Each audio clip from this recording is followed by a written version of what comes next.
Fala pessoal, eu sou o Diego do canal Mangás e Mais e hoje é dia do nosso vídeo mensal de leituras de quadrinhos de HQs ocidentais. Agora, claro, referente ao mês passado, ao mês de fevereiro. Como vocês já sabem, como eu comentei no vídeo de leituras de mangás, este mês de fevereiro foi mais fraco do que o habitual, então eu li apenas 6 obras, 6 HQs, foram 7 volumes. Deixa eu mostrar aqui para vocês. Eu deveria ter organizado isso aqui antes de começar a gravação, né? Mas eu tô corrido, tô meio sem tempo.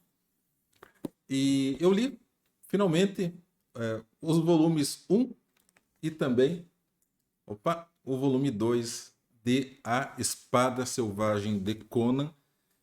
De tudo que eu li até hoje de espada e feitiçaria, né, em termos de histórias em quadrinhos, com certeza são as melhores histórias, apesar de que eu não gosto muito de obras episódicas, né? Aí, no primeiro volume nós temos aqui 5 histórias sobre o Bárbaro, claro, algumas delas têm uma continuação, e aqui no volume 2 também são 5 histórias. Na verdade eu me confundi, o volume um tem bem mais histórias do que o volume 2, é bem mais episódico, e eu confesso para vocês que foi uma leitura mais arrastada do que normalmente se dá com outros materiais. Não que as histórias sejam ruins, temos aqui elementos, né, de violência, de nudez excessiva, eu diria assim, mas tudo isso faz parte, melhor dizendo, do universo de Conan, do Bárbaro que nós já conhecemos. Essa coleção da Espada Selvagem é uma coleção muito bonita, fica na estante, mas eu não sei ainda se eu darei continuidade nela ou mesmo se eu chegarei algum dia a completá-la. Sei que tem vários volumes difíceis de se encontrar no mercado e não é algo que me agradou tanto assim. Eu preciso ler os livros sobre o personagem que a editora Pipoca e Nanquim lançou, talvez estudando mais a fundo a história do personagem, né, a contextualização de todos esses eventos, eu me interesse mais, mas não chegam a ser histórias ruins, tá, pessoal?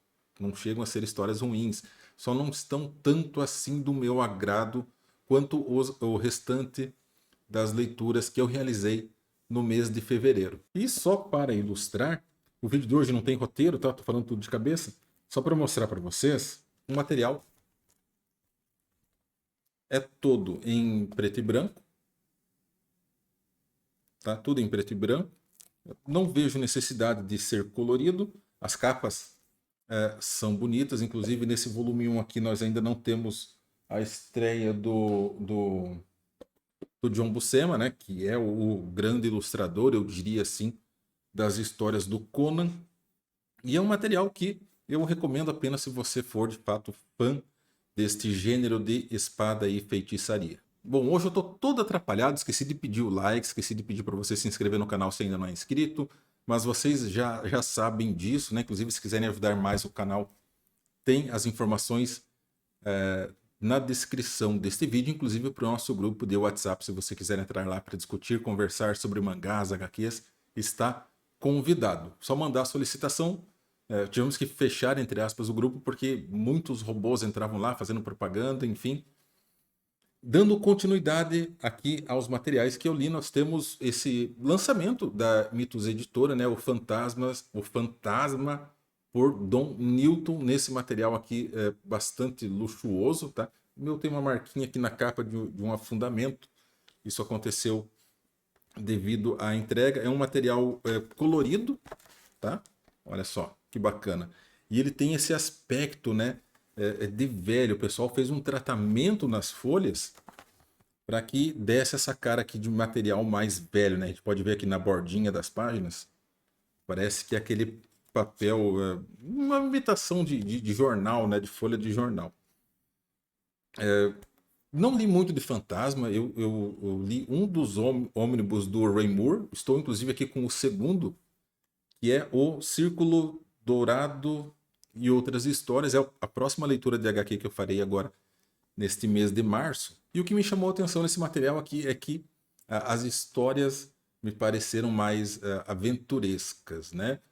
Tudo bem, as outras saíam em tirinhas de jornal, mas foram, por enquanto, até agora, desses ônibus que eu li do Fantasma, foram histórias mais longas, né? Teve uma construção maior. Aqui nós temos mais a questão da aventura e dessas histórias, muitas, né, falam sobre o passado do fantasma. Isso eu achei bacana, dá uma visão diferente. Claro, as primeiras histórias foram escritas na década de 30. Essa aqui, se não me engano, foram na década de 70, exatamente, aqui em meados de 70. E já trazem um personagem assim, mais próximo do nosso contexto, né, daquilo que nós vivemos. Claro, a gente tem que apagar alguns fatos, né, cronológicos, digamos assim, com relação ao personagem, né? Afinal, fazem aí quase 100 anos, 100 anos que o Fantasma está em publicação, né? Na verdade está chegando aos 90, né? Mas são quase um século de publicações do personagem e ele continua, né, existindo como se estivesse ainda aí na sua fase adulta como um personagem. É um material mais fino, claro, né? São apenas 6 histórias? 6 histórias? Exatamente, são 6 histórias. O Triunfo do Mal, As Feras de Madame Khan, O Mistério do Ibex de Malha, essa aqui é bem bacaninha. O Monstro de Zanadar, O Tocha e aqui uma história sobre o fantasma de 1776, né, de um fantasma antecessor a este personagem aqui, que seria o 21º fantasma. Recomendo para quem gosta aí de leituras de personagens históricos. Eu estou colecionando fantasma por uma questão de resgate histórico, tá? Não estou apenas comprando os homens para deixar na prateleira, eu não tenho esse hábito, então eu estou lendo as histórias desse personagem, mas por ser algo mais antigo, né, entre aspas, datado, eu faço a leitura de uma forma mais pausada, né, um pouquinho por dia, até para não me saturar. Bom, dando prosseguimento, nós temos aqui este ônibus dos X-Men, Tesouros Ocultos. Este aqui é o primeiro material de X-Men que eu leio, sei lá, em 20 anos. Em 20 anos. Eu li algo na década finalzinho da década de 90, que eu lembro que eu comprava o que aparecia e que eu tinha condições de comprar em uma livraria aqui da minha cidade. Infelizmente, depois eu acabei me desligando dessa questão da leitura de histórias e quadrinhos, e agora que eu voltei, este foi o meu retorno à minha equipe preferida, tá, de heróis, que são os X-Men. Material bacana, eu até coloquei ele já de lado aqui, porque ele é pesado, né? São aí mais de 600 páginas. Inclusive já apareceu aí um probleminha, né, com relação à costura do material. É um problema, eu já coloquei no plástico e não retirarei de novo, né? Talvez se algum dia eu precisar pesquisar alguma coisa. E o que eu faço? Ó, olha só embaixo. Eu coloquei esse papelão aqui, porque ele é pesado. Então quando você coloca ele assim na vertical, na estante, eu já notei que começou, né? Ele começou aqui a cair, sabe? A pender, prejudicando a própria lombar. Então eu coloquei esse papelão aqui e tem ajudado, sabe? Tem ajudado. Parece que dá um alívio assim.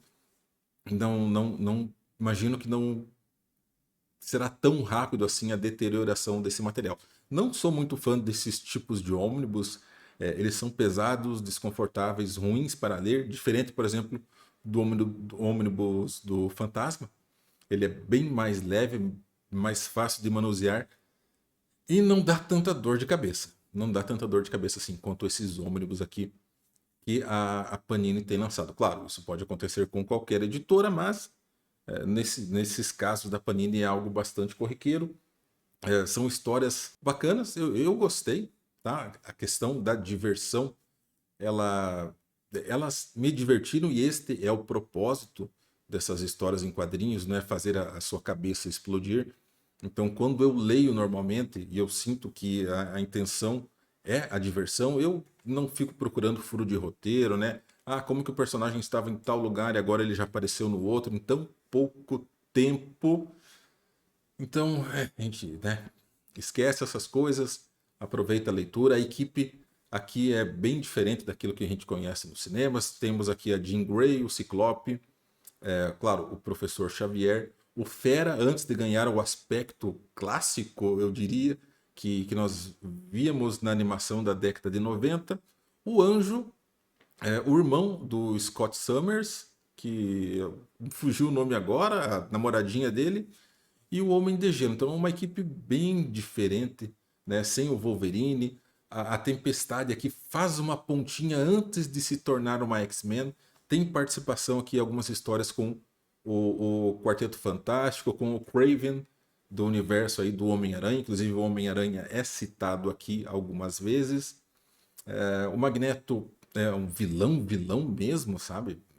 Quer fazer o desejo dele, quer colocar a humanidade de joelhos, né? Para que os mutantes ascendam como a raça dominante, e quem ficar no caminho dele, ele não tem nenhum tipo de escrúpulo para enviar para a Terra do pé junto. E agora isso me libera, né?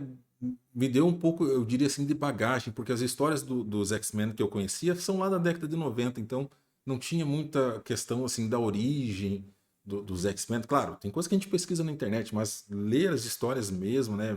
Ver aquilo é algo que até então eu não tinha. Então eu também faço a coleção aqui dos X-Men, as grandes sagas, as maiores sagas, perdão. Vou pegar um aqui só para exemplificar, né?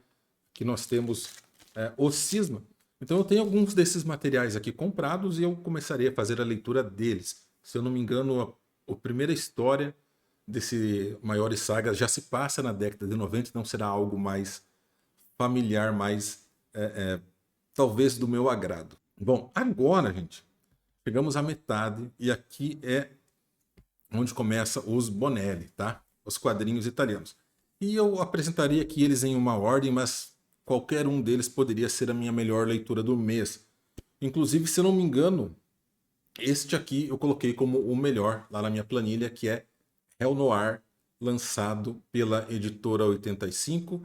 É um material que saiu aqui no Brasil em volume único. Não tem quantidade de páginas? Tem aqui, 386 páginas, são 4 volumes desta história de Hell Noir. Quem gosta de Sin City, quem leu Sin City, com certeza ao ler isso aqui, verá algumas referências, eu diria assim, algumas similaridades com relação à história, apesar de que esse início aqui me lembrou Memórias Póstumas de Brás Cubas, que não sei, talvez por uma questão de memória, né, da minha adolescência, quando eu li aquele material, achei o máximo. Eu considero hoje a melhor leitura nacional que eu fiz. E então a história já começa dizendo que o protagonista está morto, tá? Então ele morreu, e neste caso aqui, quem morre por morte violenta não vai direto para o céu ou para o inferno. Tem um outro campo ali, que antigamente era uma espécie de inferno, mas esse pessoal fica habitando aquela região, e a alma deles, quando faz a passagem, ela acaba incorporando em um corpo similar àquele que a pessoa tinha, né, enquanto vivia aqui na Terra, enquanto era um ser vivo. Você vive como se estivesse vivo lá, né? Um pouco estranho, assim, um pouco difícil de explicar para vocês agora, mas você tem uma vida pós-morte, e se você morrer lá, aí ninguém sabe por onde você vai. Então, claro, você não envelhece, você pode passar séculos lá. Inclusive, alguns personagens que vivem lá são da época do Império Romano, né? São poderosos. As pessoas convivem com demônios que meio que se desligaram do inferno, né? Do grande líder lá do inferno, e passaram a dominar aquela região ali. E a arte, deixa eu mostrar um pouquinho para vocês aqui. Eu gostei demais da arte. O Pasquale Ruge, inclusive, tem outras obras que eu pretendo pegar da 85 e fazer a leitura. São histórias bem legais, é uma espécie aí não diria um romance policial, mas tem a questão da polícia, né? A questão do romance, eu diria assim, não a questão de amor, mas nós temos esse personagem principal, ele deixou a filha viva, né? Claro, quando ele faleceu, e essa filha dele, depois que ficou adulta, ela se tornou também da polícia, assim como ele era, e ela descobriu uma forma de entrar em contato com ele. Então, quando ela tem alguma dificuldade para investigar algum homicídio, ela entra em contato com o pai dela, e o pai dela busca essa pessoa que morreu ali dentro daquela cidade, né, que é gigantesca. Enfim, recomendo demais, você encontra esse material ainda disponível, tá? Real Noir, da editora 85. Também li no mês de fevereiro Ken Parker, mais um voluminho de Ken Parker, infelizmente foi apenas um, poderia ter sido mais. Mas agora em novembro, perdão, agora em março, eu já fiz a leitura do volume 19, tá? Foi também sensacional. Aqui nós temos duas histórias, como é o padrão sempre de Ken Parker, O Caminho dos Gigantes, em que o Ken Parker precisa levar suprimentos para alguns mineiros, e junto a ele, então, se junta uma mulher aí que pede para ser acompanhada porque ela tem um noivo. E ela tem um noivo que trabalha como mineiro e já há algum tempo ele não entra em contato. Porém, o Ken Parker está sozinho e ele precisa contratar alguns ajudantes e por acaso cai, entre aspas, no colo dele um cara que lembra muito o Arnold Schwarzenegger do tempo que ele fazia fisiculturismo. Deixa eu ver se eu encontro aqui uma gravura, aqui um quadro com ele. Aqui, só para mostrar para vocês. E ele trabalha com apresentação, né? Ele tem um sócio, ele trabalha com apresentação, demonstrando a força, entre aspas, sobre-humana que ele possui. Mas esse sócio dele é viciado em jogos e acaba arrumando confusão. Eles acabam tendo que, né, contar com a ajuda do Ken Parker para fazer essa viagem e receber um pouco, né, um saláriozinho ali para recomeçar a vida deles. E, por fim, a segunda história, Direito e Avesso, que é uma história meio maluca, tá? Meio maluca mesmo. O Ken Parker acaba presenciando um assassinato no meio de uma apresentação e aí ele acaba recebendo a culpa e ele suspeita do xerife, né, e dos seus ajudantes, e tem mais um grupo criminoso por trás de tudo isso. É uma confusão, eu acho que eu não devo falar com você sobre essa história, para quem está colecionando o Ken Parker, porque esta história aqui é muito boa, eu não quero que vocês tenham nenhum tipo de surpresa antecipada, tá? Mas a história é divertidíssima, sensacional. Então aqui está, entre aspas, na segunda posição, Ken Parker, da Mitos Editora. E no primeiro lugar nós temos o volume 26 de Dragoneiro. Inclusive, esta semana saiu já a pré-venda para o volume 27.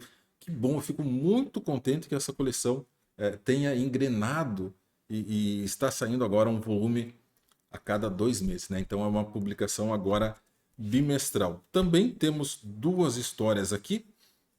O tráfico de escravas, que é uma história bem violenta, eu diria.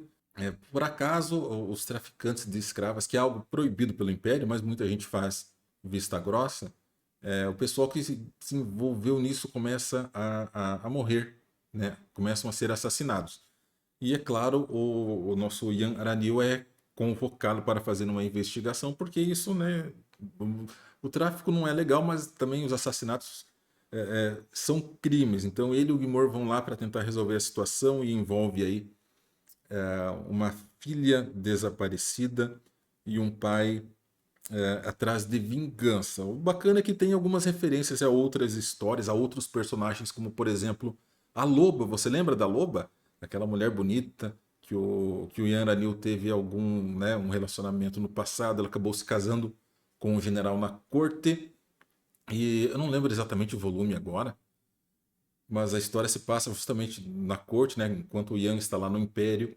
E essa mulher e o marido dela acabam caindo em desgraça. Eles são meio que exilados no norte, né, no frio e gélido, e aí ela acaba se envolvendo com os nativos de lá. E a segunda história é A Última Defesa, uma história sensacional, uma história de guerra, uma história de batalha, em que o Ian se vê em uma situação dificílima junto com um exército. Ele não é o comandante daquele exército, mas a situação exige que ele tome medidas drásticas, né? Eles estão isolados, cercados, muitos estão morrendo e, inclusive, essa situação pode desembocar aí, talvez em uma corte marcial, talvez na expulsão do Ian Aranil do exército. Lembrando que ele já tem, né, um passado, apesar de todo o heroísmo, de todo o reconhecimento, ele já falhou como um integrante do exército imperial naquela missão além do Valo, em que apenas ele e a irmã dele conseguiram retornar.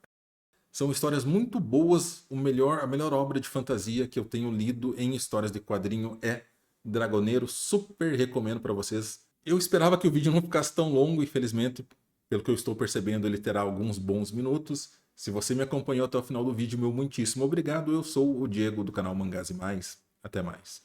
E o meu muito obrigado a todos os membros apoiadores deste canal.